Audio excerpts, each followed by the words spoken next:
নমস্কার, সকল ভক্ত বন্ধুদের সাদর আহ্বান জানাই বিশ্বজনীন বার্তায়। বিশ্বজনীন বার্তায় আজকে আমরা শুনব স্বামী ভূতেশানন্দজি মহারাজের বলা কিছু কথা।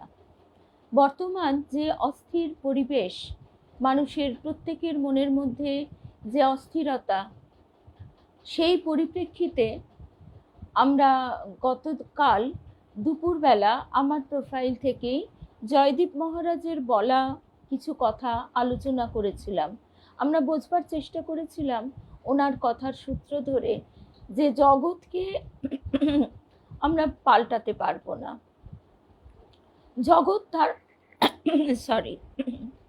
জগৎকে আমরা পাল্টাতে পারবো না, জগৎ তার নিয়মেই চলবে।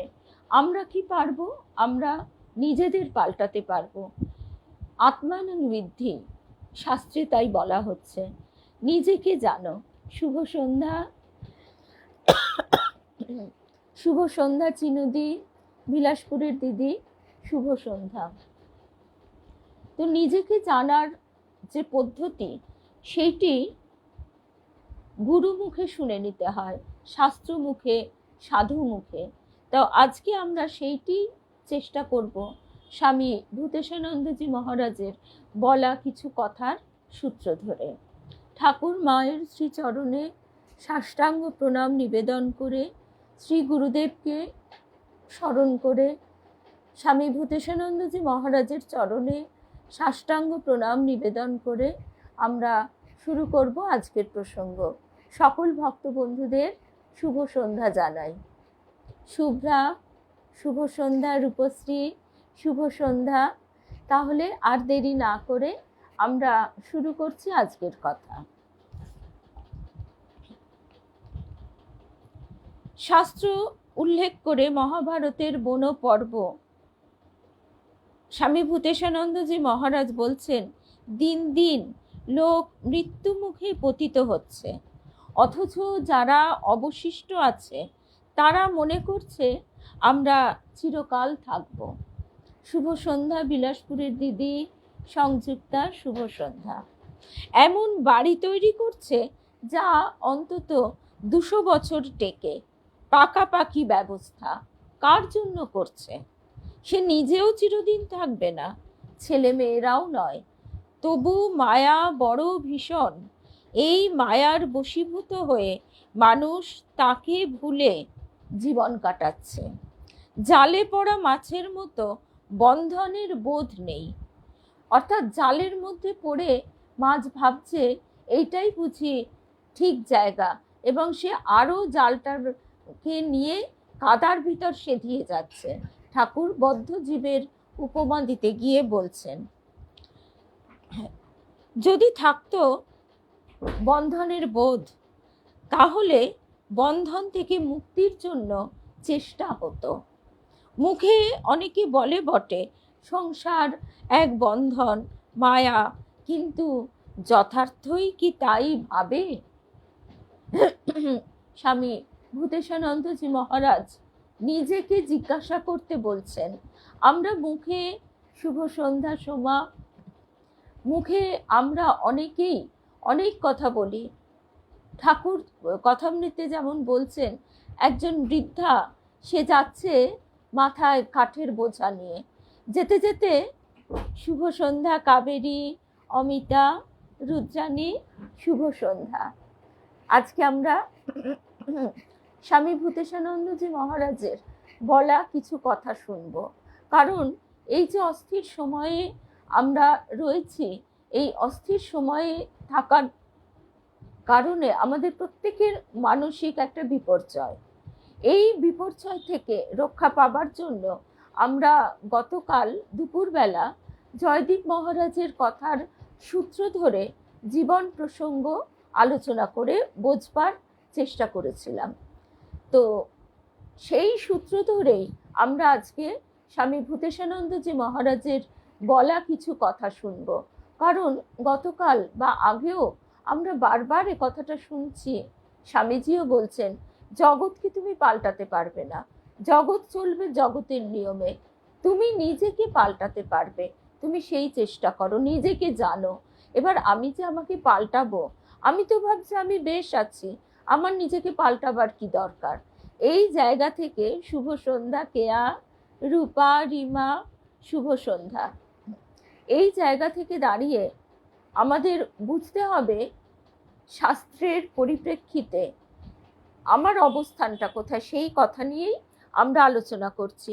ঠাকুর কথামৃতে যেমন বলেছেন যে মাছ সে জালে পড়ে সে মুক্ত হবার চেষ্টা করছে না, স্বামী ভূতেশানন্দজি মহারাজও তাই বলছেন।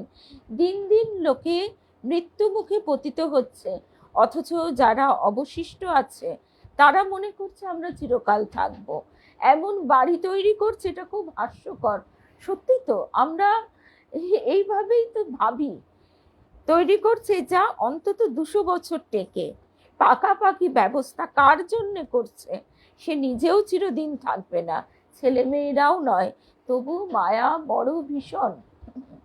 সুতরাং আমরা তাকে পার্থিব স্থূল সম্পদ গার্হস্থ্যাশ্রমে ঠাকুর বলছেন সেটি প্রয়োজন, সেটি রক্ষা করা প্রয়োজন, কিন্তু তার থেকেও যে বড় সম্পদ, সেই সম্পদে আমরা যেন আমাদের সন্তানাদিকে সম্পদবান করতে পারি, সেই সম্পদের দিকে তার আকর্ষণ, তার খোঁজ যেন হয়, সেই দিকে যেন আমরা দিশা দেখাবার চেষ্টা করতে পারি।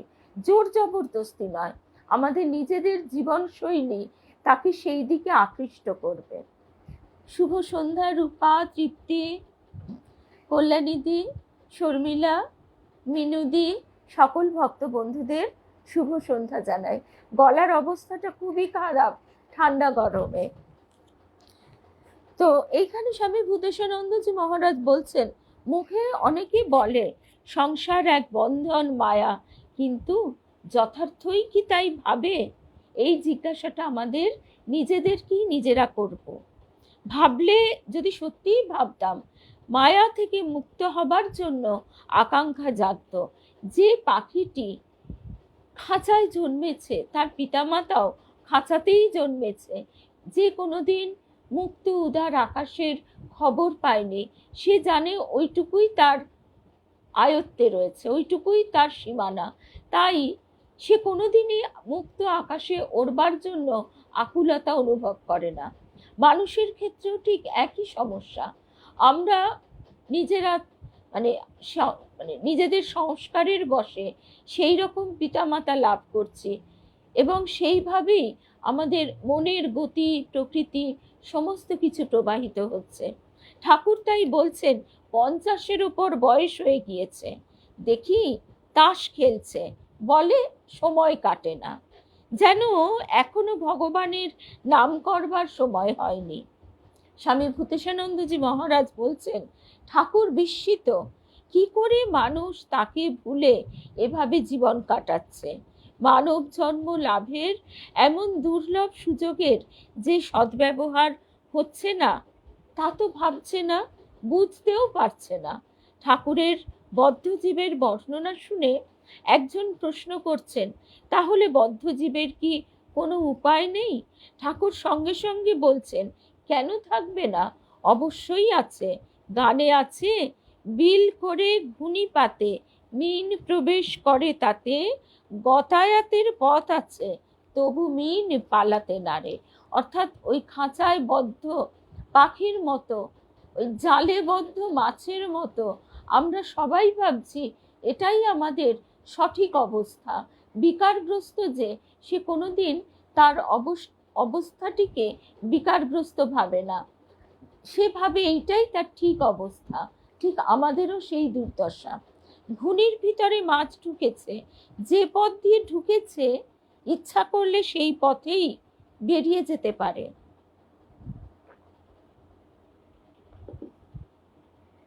শুভ সন্ধ্যা লক্ষ্মী, কুমকুম দিয়ে অনিতা, সোমা, শুভ সন্ধ্যা। মহারাজজি বলছেন, স্বামী ভূতেশানন্দজি মহারাজ শেষ পর্যন্ত জেলে এসে ঘুনি শুদ্ধ তুলে নিয়ে যায়, তার মৃত্যু হয়। আমরা ঘুনির ভিতর ঘুরে মরছি, পালাবার পথ আছে, কিন্তু সেই পথের জন্য অন্বেষণ আছে কি, খুঁজছি কি? বদ্ধ জীবের কি কোনো উপায় নেই? ঠাকুর জোর দিয়ে বললেন, আছে বই কি। কি উপায়? উপায়গুলি খুবই সাধারণ, কিন্তু শুভ সন্ধ্যা মধুরিমা দি, কিন্তু এই সাধারণ কাজগুলোই আমরা করতে পারি না। এই কথাই জয়দীপ মহারাজও বলছেন যে এটা অবাস্তব যে জগতের সবাই ধ্যান, জপ, প্রার্থনা, শুভ চিন্তা এর মধ্যে দিয়ে যাবে। এটা হতে পারে না। আমরা ইউটোপিয়া বলি, কিন্তু সেটা সত্যিই আমাদের স্বপ্নের কথা, এটা কখনোই সম্ভব না। বাস্তব কথা হচ্ছে, যুগে যুগে যে ভাবটির প্রকাশ বেশি থাকবে সেই সেই অবস্থাটিকে আমরা সপ্ত রজতম, এই ত্রিগুণাত্মিকা শক্তির প্রকাশ হচ্ছে জগৎ। সত্য যুগে সত্যের সত্যগুণ, সত্যগুণ দন্তস্ব তয় তয় বফলা, সত্য যুগ সত্য গুণের প্রাবল্যে যেরকম শান্ত ছিল, পরবর্তীকালে তার অপভ্রংশ রূপ দেখছে। তারপরে আসছে ত্রেতা, সেই সময় যুদ্ধ, বিগ্রহ, হানাহানি ইত্যাদি চলছে। তারপর দাপর, আরও সেটা রজগুণের আকারটি বিরাটভাবে নিচ্ছে, বিপুল রূপে। তারপরে কলির আবির্ভাব, এবং এই কলিযুগের একদম শেষ পর্যায়ে আমরা আছি। বলা হচ্ছে ঠাকুরের আবির্ভাব কাল থেকে সত্যযুগ শুরু হয়েছে। বহু মানুষের এইখানেই প্রশ্ন, এই কি সত্যযুগের নমুনা?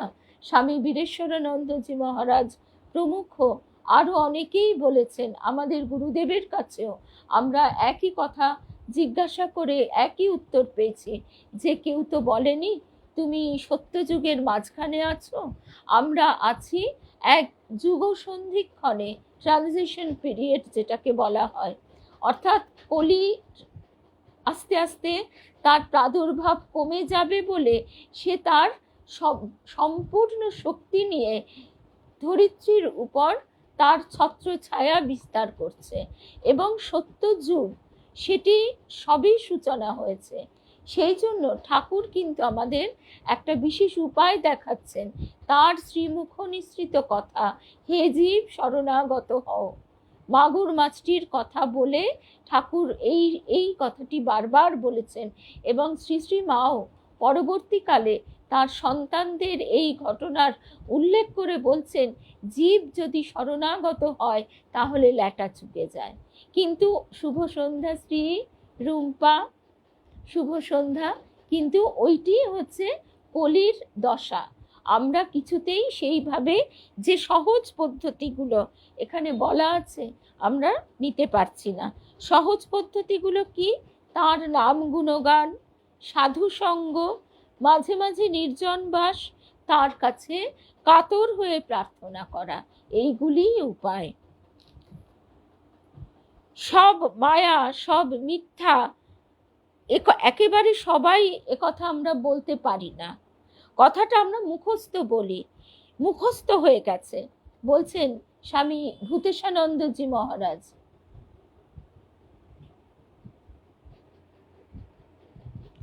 তাই তো দেশের এই অবস্থা, একদম চিনুদি। শুধু দেশের কেন, জগতের, সারা পৃথিবী জুড়ে হাহাকার। এই যে স্বামী ভূতেশানন্দজি মহারাজ বলছেন যে সব মায়া, সব মিথ্যা, আবাল বৃদ্ধ বনিতা সবাই একথা বলছে, কথাটা সকলের মুখস্থ হয়ে গিয়েছে, কিন্তু শুভ সন্ধ্যা অর্পিতা কিন্তু মুখস্থই হয়েছে, অন্তস্থ হয়নি। আমরা ভাবি যেখানে আছি বেশ আছি, সেখান থেকে নড়বার একেবারেই ইচ্ছা নেই। যে জীবন কাটাচ্ছি তা যে দুঃখময়, এর চেয়ে যে শ্রেষ্ঠতর জীবন একটা আছে সে বোধই নেই। ভাবি এর চেয়ে শ্রেয় যদি কিছু থাকে তো ভগবান আমাদের তা দিয়ে দাও। প্রায় সকলেরই এই কথা, অনেক সময়ই আমাদের কথা শুনতে হয়। বলছেন স্বামী ভূতেশানন্দজি মহারাজ যে আপনি করিয়ে নিন। আমি বলি এ কথাটা কি কেবল ঈশ্বর সম্বন্ধে? ভাত রান্নার সময় কিংবা সংসারের প্রয়োজনে উপার্জনের জন্য অফিসে ছুটবার সময় কি তুমি বলো আপনি করিয়ে নিন? এ হলো আত্মপ্রবঞ্চনা। ঠাকুর বলছেন, আর নিজেকে ঠকিও না, অনেক দিন ঠকিয়েছ, এখন জেগে ওঠো, চৈতন্য হোক। শাস্ত্র যেমন বলছেন, উত্তিষ্ঠত জাগ্রত, ওঠো, জাগো, প্রার্থিত বস্তু লাভ করো। তিনি তার অমূল্য সম্পদের ভাণ্ডার নিয়ে আমাদের প্রতীক্ষায় বসে আছেন, আমরা চাইলেই ঢেলে দেবেন বলে। শুধু চাওয়াটুকু দরকার, তারপর সব সোজা। স্বামী ভূতেশানন্দজি মহারাজ বলছেন, সোজা আবার কঠিনও। কঠিন এই জন্য যে আমাদের মন বাদ সাধছে। এই মনকে নিয়েই আমাদের যত ঝঞ্ঝাট, মনেই বদ্ধ, মনেই মুক্তি। এই যে বর্তমান পরিস্থিতি, পারমিতা, আজকে পারমিতা নেই,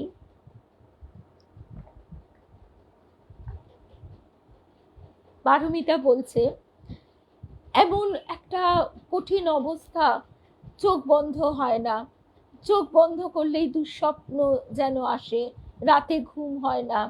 কল্যাণীদিও বলেছে, কালকে কাবেরীর সঙ্গেও একই কথা। সত্যি তাই, কথাটায় এতটুকু মিথ্যে নেই। আমাদের প্রত্যেকের মধ্যে একটা যেন কি বলবো, এত বেশি ধাক্কা লেগেছে, এত মর্মান্তিক ঘটনা, একটা ঘটনা নয়, একটার পর একটা, একটার পর একটা। কিন্তু তবু আমরা কি করছি? আমরা কি সেইভাবে তাকে ডাকছি বারবার শুভ সন্ধ্যা স্বপ্নাদি? আমরা কি তাকে সেইভাবে প্রার্থনা করছি? নিজেকেই জিজ্ঞাসা করতে হয়। এবং মনটা যত এদিক ওদিক চলতে চায়, মন যদি পার্থিব জিনিস নিয়ে খুশি থাকতে চায়, তাহলে তাকে টেনে হিঁচড়ে তার চরণে নিবেদন করা ছাড়া আর তো দ্বিতীয় পন্থা নেই। স্বামী ভূতেশানন্দজি মহারাজও সেই কথাটিই বলছেন, গুরু কৃষ্ণ বৈষ্ণব তিনের দয়া হলো, একের দয়া বিনে জীব ছাড়ে খাড়ে গেল। এই মন, এরই দয়া হয় না। মনকে কখনো শাসন, কখনো বাবা বাছা করে আমাদের তার চরণে রাখতেই হবে। এই একের দয়া মানে মনের দয়া। মন কিছুতেই চাইছে না, রাজি হচ্ছে না। ভগবানের কৃপা তো সর্বদাই আছে। ঠাকুর বলছেন, কৃপা বাতাস তো বইছেই, তুই পাল তুলে দে না। এখন পাল তুলবো না গুটিয়ে বসে থাকবো আর বলবো তিনি নৌকাকে এগিয়ে নিয়ে চলুন? নোঙর ফেলা আছে, বলবো তিনি পাড়ে নিয়ে চলুন। আসলে কি, স্বামী ভূতেশানন্দজি মহারাজ আমাদের চোখে আঙুল দিয়ে দেখিয়ে দিচ্ছেন, যাবার ইচ্ছা আদৌ নেই। ওই যে নোঙর ফেলা আছে, দুই মাতাল বন্ধু বিকারগ্রস্ত, তারা ভাবছে দক্ষিণেশ্বরে এক রাতে পৌঁছে যাব। খুব জোর হেইও হেইও করে বৈঠা টানছে, দাঁড় বাইছে, কিন্তু সকালবেলা দেখলো যেখানকার সেখানে, কি না নোঙরটাই তোলা হয়নি। কি করে এগোবে? আমরাও আমাদের আসক্তি বন্ধনে নোঙরটা আটকে রেখেছি। সেই আসক্তি থেকে যতক্ষণ না নিজেদের মানে তুলতে পারি, ততক্ষণ সবটাই বৃথা। আর এইবারই মহারাজজি বলছেন, আর যদি তিনি নিয়ে যান তো সহ্য করতে পারবো কি? যদি তিনি নিয়ে যান, ওই যে দাঁড়িয়ে আছো তুমি, কি ঘর ভরা মোর, ঘর ভরা মোর শূন্য তারি বুকের ওপরে, সহ্য করতে পারবো কি? এই সংসারের সব কিছুর সঙ্গে সহস্র নারীর বন্ধন। ওই যে কাঠুরিয়ার কথাটা তো আর বলাই হলো না। সে কাঠুরিয়া, বৃদ্ধ কাঠুরিয়া বা বৃদ্ধা যাই বলি, সে বারবার বলছে যে আর পারি না, ঠাকুর আমাকে তুলে নাও, ঠাকুর আমাকে নিয়ে নাও, আর পারি না। তখন স্বয়ং নারায়ণ তিনি এসে দাঁড়িয়েছেন, এসে দাঁড়িয়ে বলছেন, চলো চলো, তুমি তো আমায় ডাকছিলে। তখন সে নারায়ণ তিনি স্বরূপে আসেননি, তিনি এসে বলছেন যে আমাকে পাঠিয়েছে, আমি যমের দূত, তুমি চলো। তখন সে তড়িঘড়ি বলছে, না না, আমি তো তোমাকে ডাকিনি বাবা, আমি ডাকছিলাম যদি কাছে পিঠে কেউ থাকে আমার মাথায় এই কাঠের বোঝাটা তুলে দেবে। আমাদের সকলেরই এই দশা। শুভ সন্ধ্যা সঙ্গীতা। আমরা সবাই বলি বটে, কিন্তু যে মুহূর্তে ছেড়ে চলে যেতে হবে তখনকার অবস্থাটা গোলমেলে হয়ে যায়। তার জন্যই প্রতিদিন আমাদের শাস্ত্রে মৃত্যু চিন্তার কথা বলা হয়েছে, যে তোমার চারপাশে যা আছে সব অনিত্য। যখন যাবে ওই কাঠের পিঁড়িটিও সঙ্গে নিতে পারবে না। গুরুমুখে শাস্ত্রমুখে দুঃখ আঘাত দিয়ে সুখ দিয়ে লালন পালন করে কত রকম করে তিনি চেষ্টা করছেন, আমরা কি শুনছি? আমাদের কি সেই চেতনা আছে? সাড়া দিতে পারছি কি না? তাহলে তিনি নিয়ে চলুন বললে কি করে তিনি নিয়ে যাবেন? এই ঘুমের ঘোর না ভাঙলে তার আহ্বান কানে আসে না। যাদের কানে সেই আহ্বান এসে পৌঁছয় তারা দুর্বার আকর্ষণ বোধ করেন। যেমন গোপীরা শ্রীকৃষ্ণের বংশীধ্বনি শুনে তার প্রতি দুর্নিবার আকর্ষণে ঘর ছেড়ে বাইরে বেরিয়ে এসেছেন। শ্রীকৃষ্ণের বংশীধ্বনি ব্রজমণ্ডলীতে আর কেউ কিন্তু শুনতে পেত না, শুধু তার প্রতি যাদের আকর্ষণ সেই ব্রজগোপীরাই শুনতে পেত। ঠাকুরজি চিৎকার করে ডাকতেন, ওরে কে কোথায় আছিস, আয় রে আয়।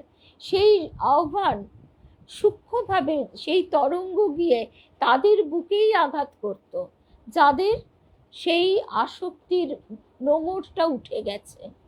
বাকি যে এত ছিল, গৃহী ভক্তরা কি বলল, অনেক হয়েছে, এবার তোমরা ঘরের ছেলে ঘরে ফিরে যাও।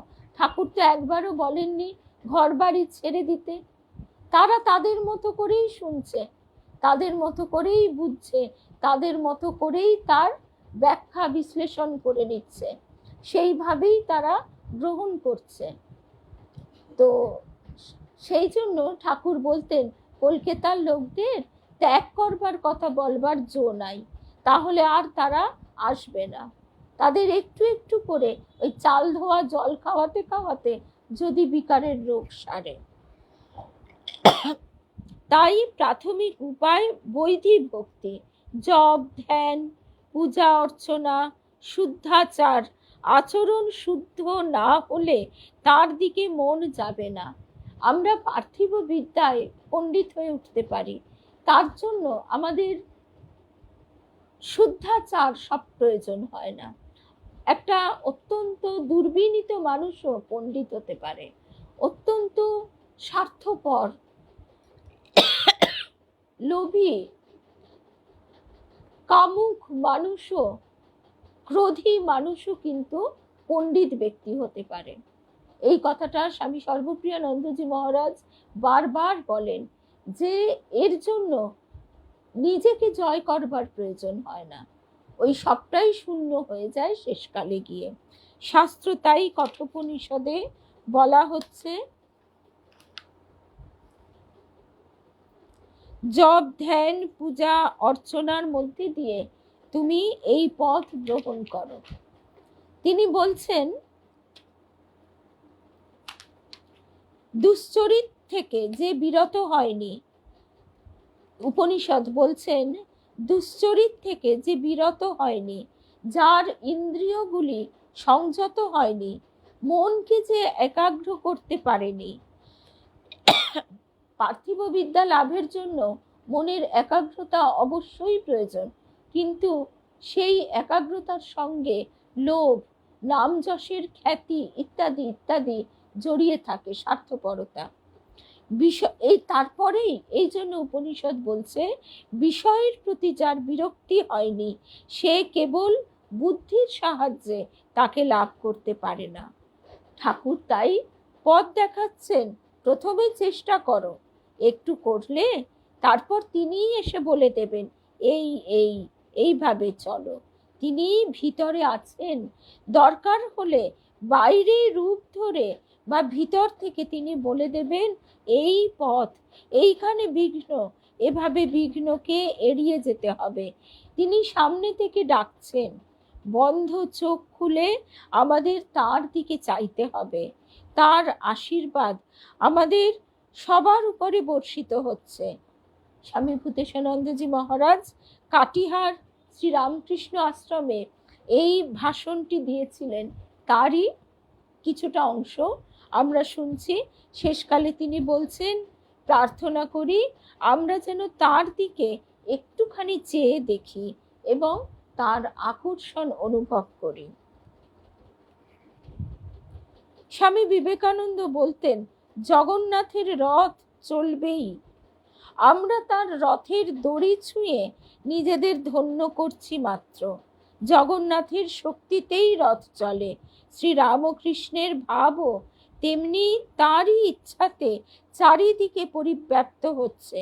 আমরা যারা শ্রীরামকৃষ্ণের ভক্ত বলে নিজেদের পরিচয় দিই, তার উপাসনা করি, তার ভাব গ্রহণ করবার ক্ষেত্রে কতটা সচেতন, এটি আমাদের সকলেরই গভীরভাবে ভাববার বিষয়।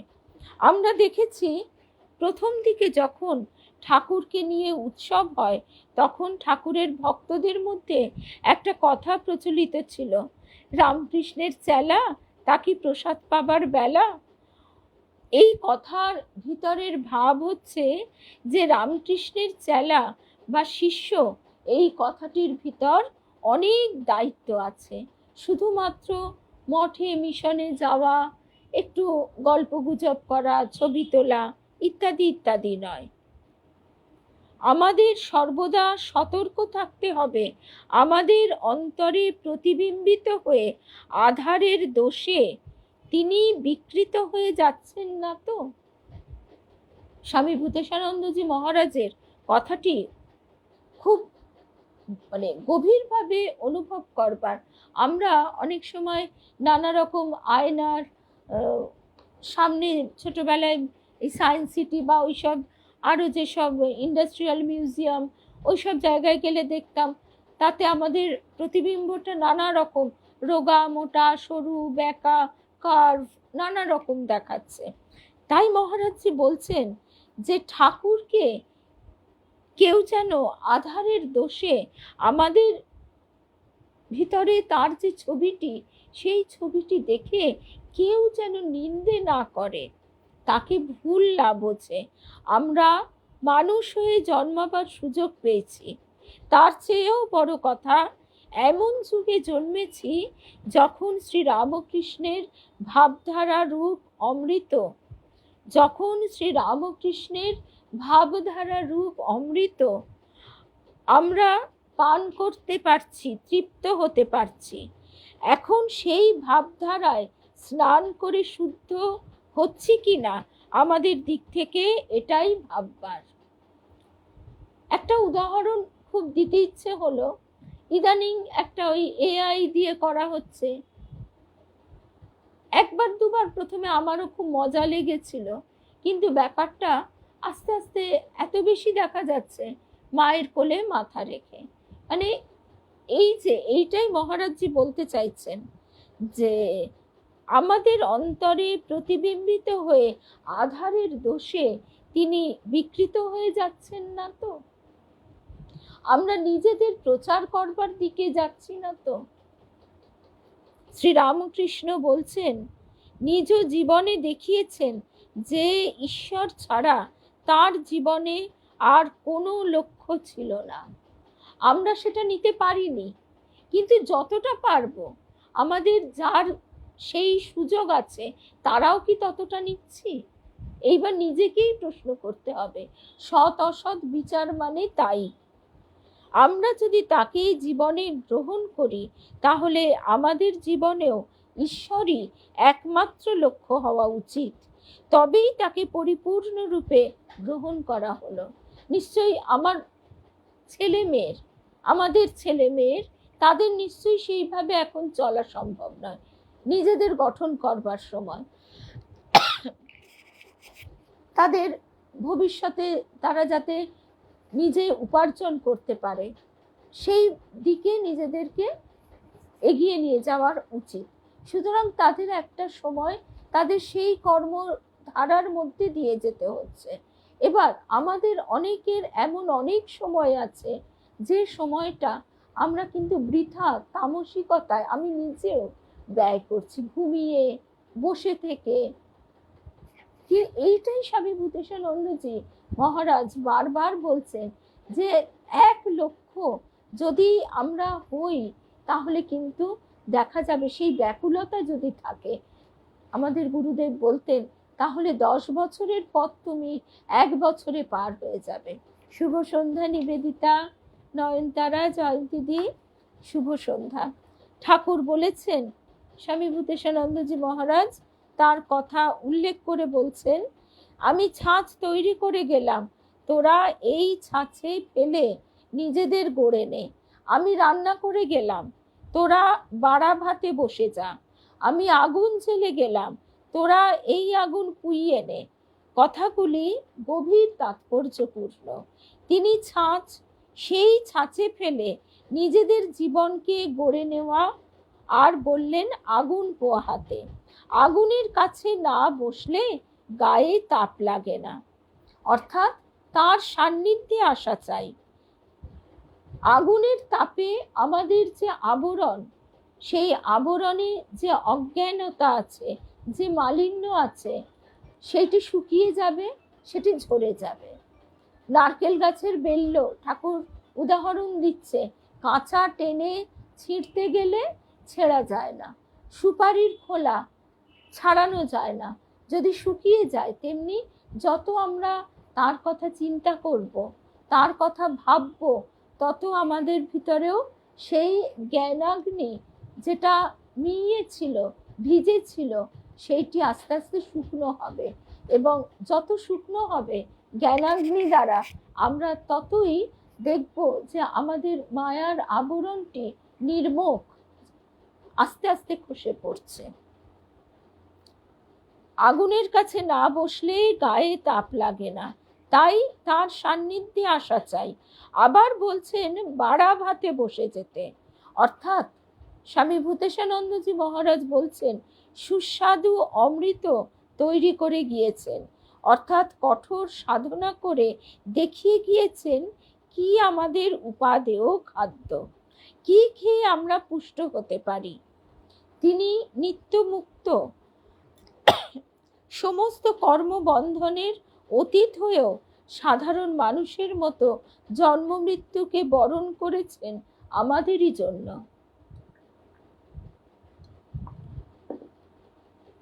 এইটা সেই সময় মানুষ যত না বুঝতে পেরেছে, শ্রীমও বারবার বলছেন এটা বোঝা খুব কঠিন, কিন্তু আজকে আমরা সেটা বিশ্বাস করতে পারছি, সেটা আমাদের সংস্কার রূপে আমাদের ভিতরে ঢুকে গেছে।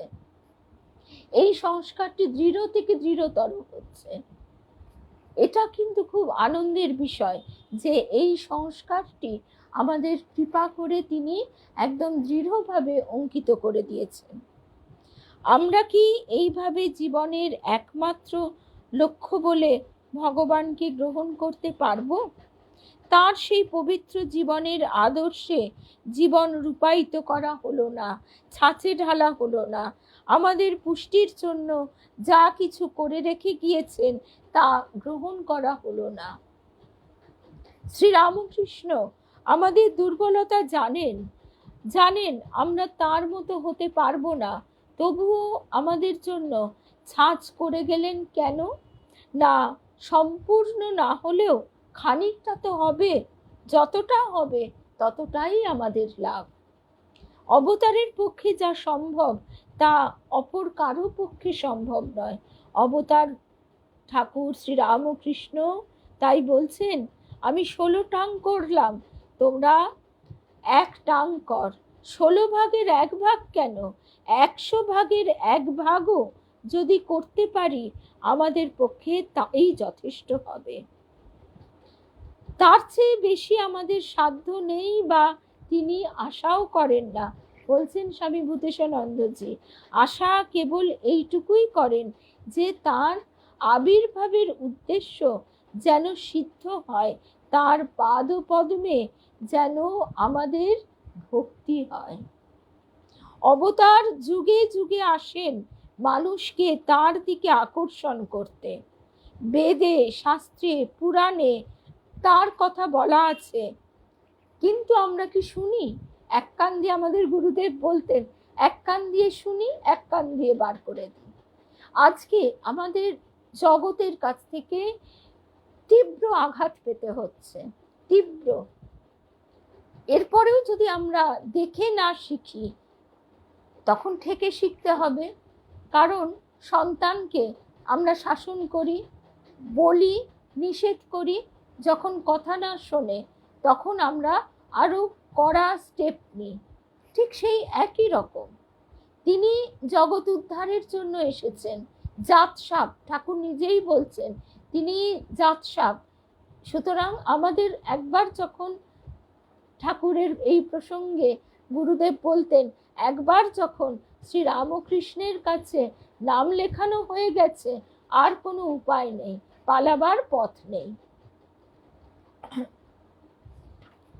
কিন্তু স্বামী ভূতেশানন্দজি মহারাজ বলছেন, তিনি চান না যে আমরা সর্বদা তাকে ভুলে থাকি। ভুলে গেলে আবার তিনি তার দিকে আকর্ষণ করেন। হ্যাঁ, তার আকর্ষণ যে দুর্বার, তার পরিচয় আমরা পাচ্ছি। চারিদিক থেকে সংসারের শোকে, তাপে ক্লিষ্ট বিভ্রান্ত মানুষ তার দিকে ছুটে আসছে শান্তির জন্য, কল্যাণের জন্য, মৃত্যু ভয় থেকে ত্রাণ পাবার জন্য। শ্রীমদ্ ভাগবতে বলা হচ্ছে, মরণশীল মানুষ মৃত্যুরূপ কাল সাপের ভয় ছুটছে স্বর্গলোকে, মর্তলোকে কোথাও গিয়ে নিষ্কৃতি পাচ্ছে না, সেই কাল সাপ পিছনে পিছনে যাচ্ছে।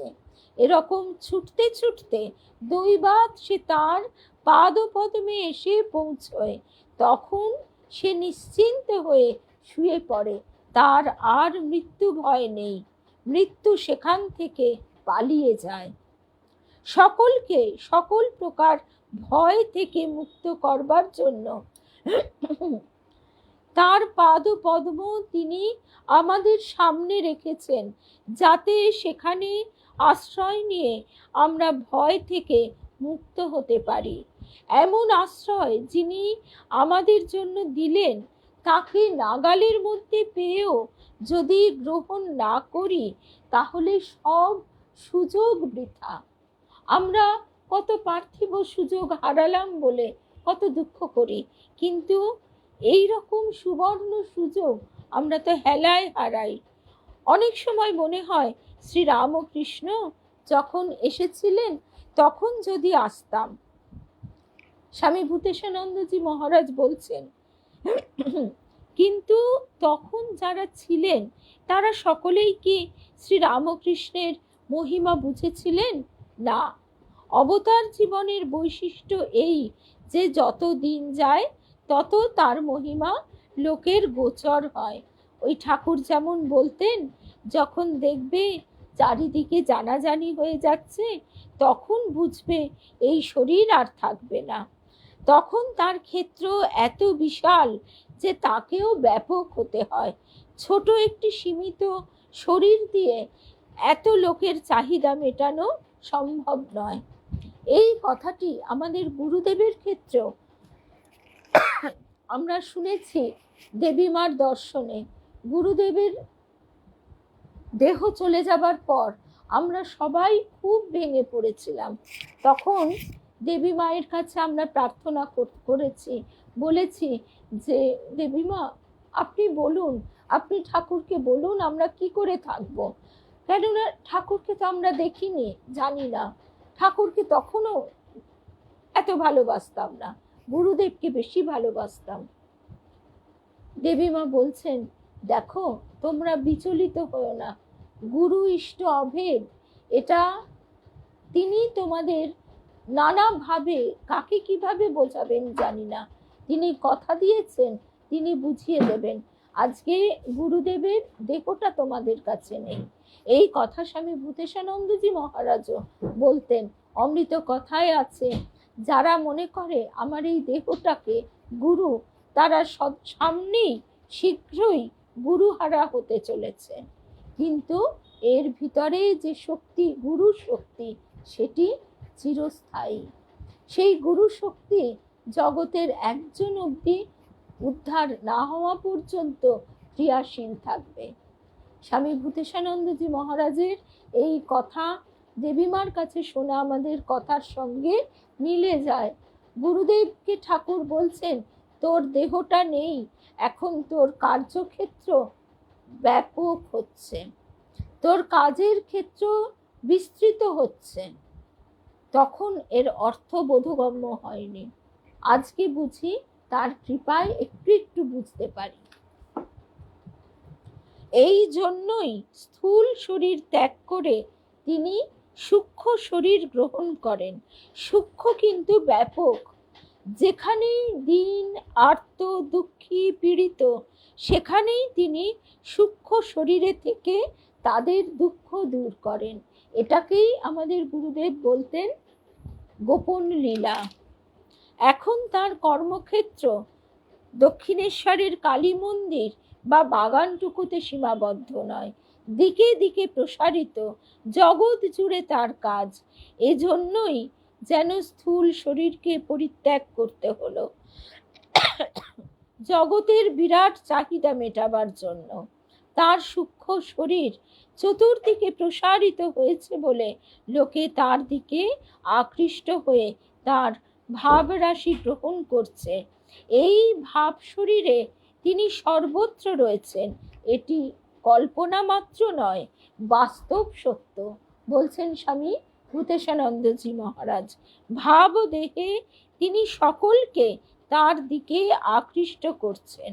তাই আমরা দেখি শুধু ভারতবর্ষ নয়, জগতের সর্বত্র যারা প্রকৃত ধর্ম পিপাসু, তারা তার কাছ থেকে পিপাসা নিবৃত্তির জন্য অমৃত বাড়ি চাইছেন এবং তা পাচ্ছেন। সুতরাং মনে রাখতে হবে, এই যুগে জন্মগ্রহণ আমাদের পক্ষে পরম কল্যাণকর।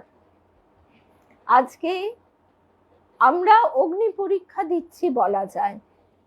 আমরা সীতার অনুসরণকারী, আমরা সেই সীতার অগ্নি পরীক্ষার মতো আমরাও এই চারিদিকের দহনের মধ্যে দাঁড়িয়ে একভাবে যেন শ্রীরামকৃষ্ণকে স্মরণ করে যেতে পারি।